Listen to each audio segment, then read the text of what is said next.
போற்றி புகழ்ந்து வாழிடவே தரணி என்னால். என்னை ஈண்டெடுத்த அன்னைக்கும் என்னை வாழ வைத்துக் கொண்டிருக்கும் தமிழ் அன்னைக்கும் என்னுடைய வணக்கம்.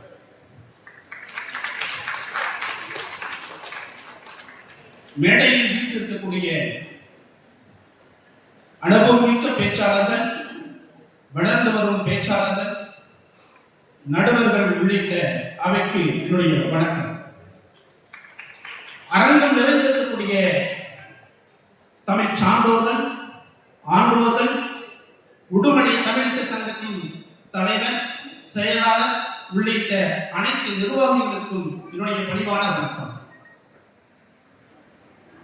உடுமலை வரலாற்றில் மிக அற்புதமான பதிவாக இந்த பேச்சரங்கம் அமைய இருக்கிறது. சங்கம் தொடங்கிய காலகட்டத்தில் இருந்து இந்நாள் வரைக்கும் பல நிகழ்ச்சிகளை முன்னெடுத்திருந்தாலும் அந்த நிகழ்ச்சிகளை விட கூடுதல் சிறப்பு இந்த பேச்சரங்கத்திற்கு உண்டு. காரணம் என்னவென்றால், சிறப்பு அழைப்பாளர்களை வெளியிருந்து நம்ம அழைப்போம், நிகழ்ச்சி கொடுப்போம், அந்த அப்படியே போயிட்டு இருந்தது. ஆனா இந்த நிகழ்ச்சி மட்டும்தான் உடுமலை சுற்று வட்டாரங்களில் இருந்து வருகிற நம்முடைய பள்ளி மாணவர்கள், கல்லூரி மாணவ மாணவியர்கள், பழனி பகுதி, தாராபுரம், ஈரோடு, கோவை, பொள்ளாச்சி என்ற பல்வேறு பகுதிகளில் இருந்து பேச்சாளர்கள் இங்கே வருகை புரிந்திருக்கிறார்கள். அவர்கள் முதல் முறை பேச்சாளர்கள் இடம்பெற்றிருக்கிறார்கள். பல மேடைகளை கண்ட அனுபவமிக்க பேச்சாளர்கள் இடம்பெற்றிருக்கிறார்கள். அந்த வகையில் இந்த பேச்சரங்கத்திற்கு கூடுதல் சிறப்பு உண்டு.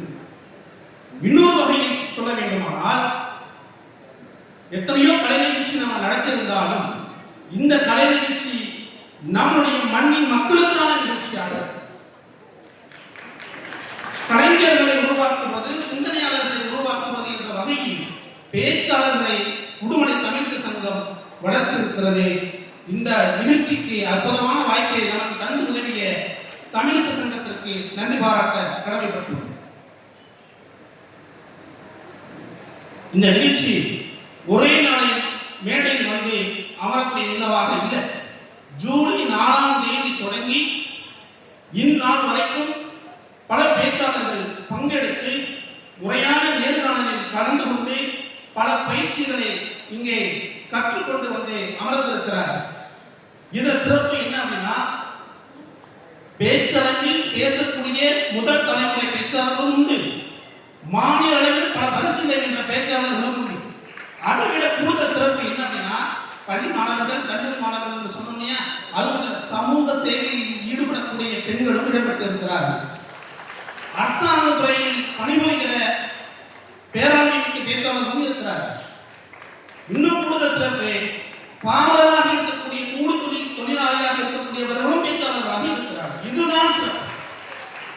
இந்த சிறப்புக்கு தலைவணங்கு. இன்றைய தலைப்பு, இன்றைய சூழலில் குழந்தைகளை வளர்த்தெடுப்பதில் பெற்றோர்களுக்கு ஏற்படுகிற சங்கடம், சந்தோஷம், சவால், இது சார் ஒரே ஒரு நிகழ்வு மட்டும். இந்த 3 தலைப்புக்கு பொருத்தமாக இருக்கும் என்று நான் நம்புகிறேன். நீங்கள் கேள்விப்பட்டிருக்கலாம் இந்த நிகழ்வை, இருந்தாலும் இந்த இடத்துல இந்த பொருத்தமாக இருக்குங்கிறதுக்காக நான் பதிவு செய்கிறேன். சரிதான், நீங்க திங்கக்கிழமை ஸ்கூலுக்கு போகணும், மணி 8 மணி ஆயிடுச்சு, பையன் எந்திரிக்கவே இல்லை. அம்மா போய் எழுப்புறாங்க, தம்பி ஸ்கூலுக்கு டைம் ஆச்சு, கிளம்பணும், எந்திரி திரும்ப சொல்றாங்க. அவன் கேட்கவே இல்லை. தம்பி நீ எந்திரிக்கிறியா, சுடுதண்ணியை வச்சு ஊத்தவா அப்படின்னு சொன்ன உடனே ஒரு திருப்பிட்டு என்ன பண்றான் அப்படின்னா, நான் இன்னைக்கு ஸ்கூலுக்கு போகல, ஸ்கூலுக்கு நான் லீவு.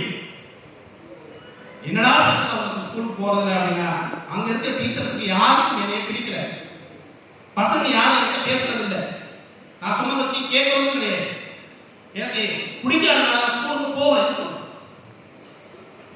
அவங்க அம்மா சொல்றாங்க, தம்பி உனக்கு 5 வயசு கிடையாது, உனக்கு 55 வயசு, நீ தான் ஸ்கூலுக்கு ஹெட் மாஸ்டர், நீ இப்படி தூங்கிட்டு இருந்தா எப்படா ஸ்கூல் நடத்துறது அப்படின்னு சொல்றாங்க. இதுல பள்ளிக்கூடத்துக்கு போகணும் அப்படிங்கிற சங்கமும் இருக்கு, அங்க போனா ஆசிரியர் சமாளிக்க வேண்டிய சவாலும் இருக்கு, அம்மா சொல்லிட்டாலே அதை காப்பாற்ற வேண்டிய சந்தோஷமும் இருக்கு. ஆகையால் நிகழ்ச்சி சிறப்பாக ஏற்பாடு செய்யப்பட்டிருக்கிறது. நீங்கள் எல்லோரும் கடைசி இல்லத்தில் இருந்து இந்த நிகழ்ச்சியை கண்டுகளிக்க வேண்டும். உங்களிடம் ஒரே ஒரு வேண்டுகோளை வைக்கின்றேன். நம் குழந்தைகள், நம்மளிலிருந்து வந்தவர்கள், நமக்கானவர்கள், நமக்காக ஏற்பாடு செய்யப்பட்ட இந்த நிகழ்ச்சி ஆகையால் அவர்கள் பேசுகிற பொழுது அவர்களை உற்சாகப்படுத்தும் விதமாக உங்களுடைய கரவொலியை மட்டும் மீண்டும் மீண்டும் கொடுத்து அவர்களுக்கு நீங்கள் உற்சாகப்படுத்துமாறு வேண்டி விரும்பி கேட்டுக்கொள்கிறேன். நான் குடும்பத்துக்கானவன், என் குழந்தைகள் சமூகத்துக்கானவர்கள், அந்த சமூகத்தில் நானும் உள்ளடக்கம் என்று கூறி வாய்ப்புக்கு நன்றி கூறி விடைபெறுகிறேன். நன்றி, வணக்கம். மிக்க